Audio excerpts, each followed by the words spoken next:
Beverley Manley-Duncan. Thank you so much for staying with us for this episode of Profile. Last week, we talked about, your journey growing up. We talked about the high school days. We talked about your journey to the United Kingdom. Yes. And how in each of those instances, you understood more about yourself. You understood about difference. But at the same time, we ended on an inspirational note last week where you were talking about how important it was for young women to understand that they can do anything.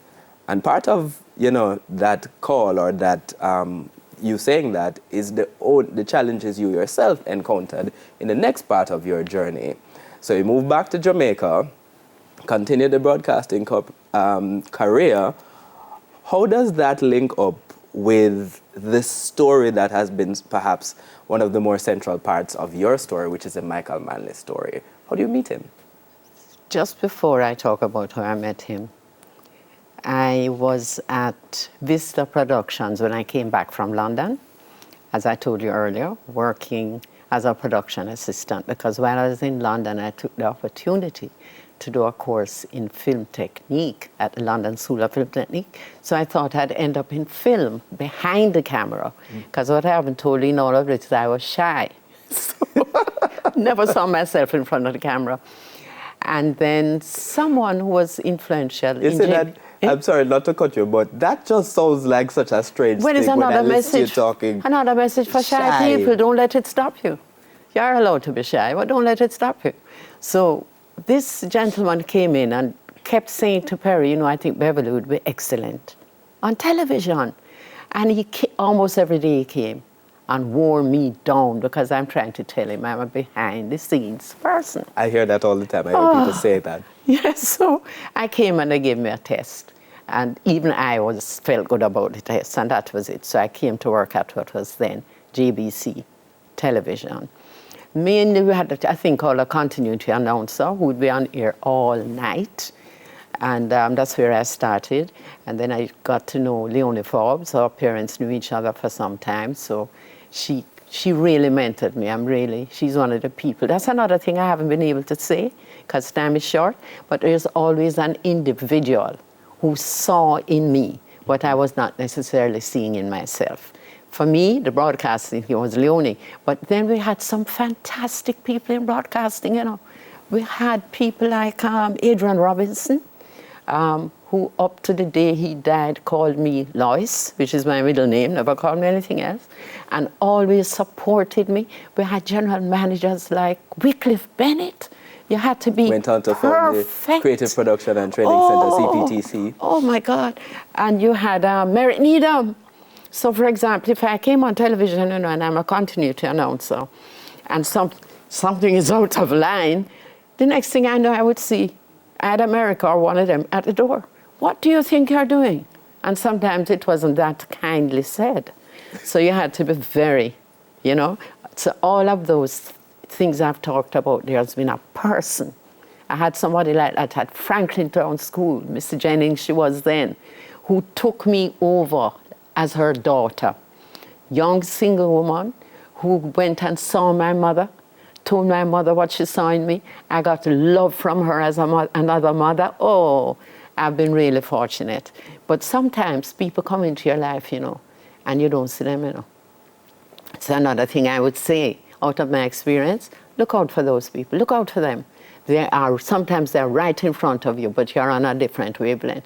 If you want to grow, look out for them, because it's not necessary for you to do it alone. We are here to be with each other. How does the broadcasting lead to meeting Manley?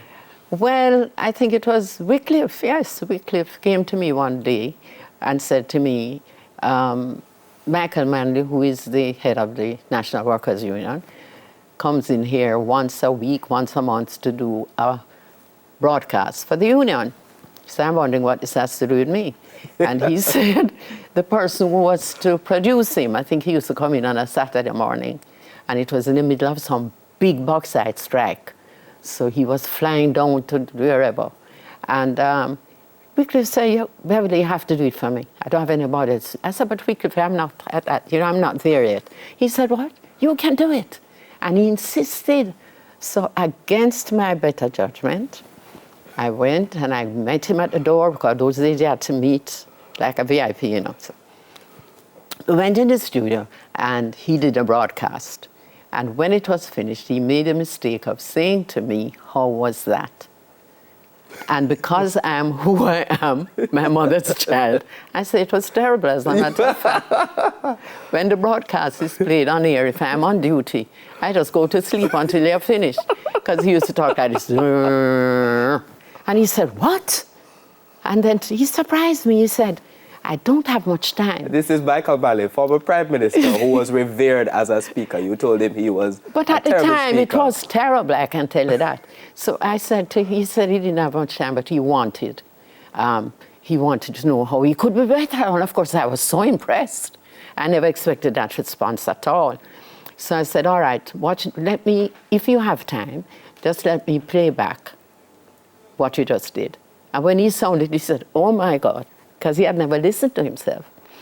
And so in that short time I had, I taught him about how to color his words, how to end a sentence, and all the things we are trained to do. And again, I was shocked because he heard everything I said. When he came back on and redid the broadcast, you'd never believe it was him.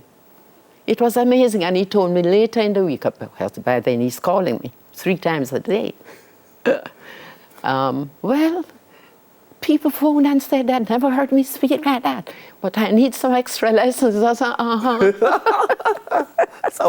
So and I explain said, to me how this progressed into sort of a romantic interest. Because he talked about lessons. I said, no. I remember he had a girlfriend at the time.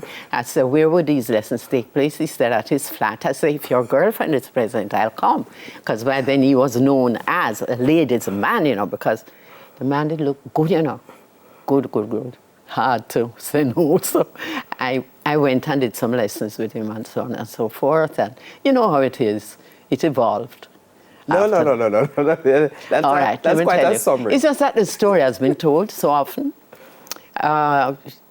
They were doing a farewell banquet, if I remember it correctly, the PNP, for his father. This was 1969, when NW was retiring. And Ivy Ralph was fashion designer. And all you see, Sherry Ralph's mother, she used to do clothes for me, and she created this thing, the Kariba look. And she called and said, I want you to come and do a fashion show, because I used to do fashion modeling while I was at JBC. But I said, I can't do it because I'm in a play on the university campus. I think the play was called Black something. And she said, but Beverley, I'm not going to do the show without you. I said, well, you have a problem because the earliest I can get there is like 10 o'clock, whatever it was. So I rushed down there. Everybody was dressed and everything, and I had to get dressed very quickly. Michael Manley was standing kind of lazily, leaning lazily against the bar with some people. And for some reason, when I had finished my modeling round, I found, because he was like in the way, so I'm walking by him and I just stopped and started to take his shirt off. And he was dying, nervous. I mean, I realized then how shy he was. He was really, and I had to say to him, relax, I'm not going to hurt you. I want to ask why you are taking his shirt off, but why? Again, we have to take a break. So we're going to take the break and come back and hear the answer to that question. We are speaking with Beverley Manley-Duncan. Profile returns right after these messages.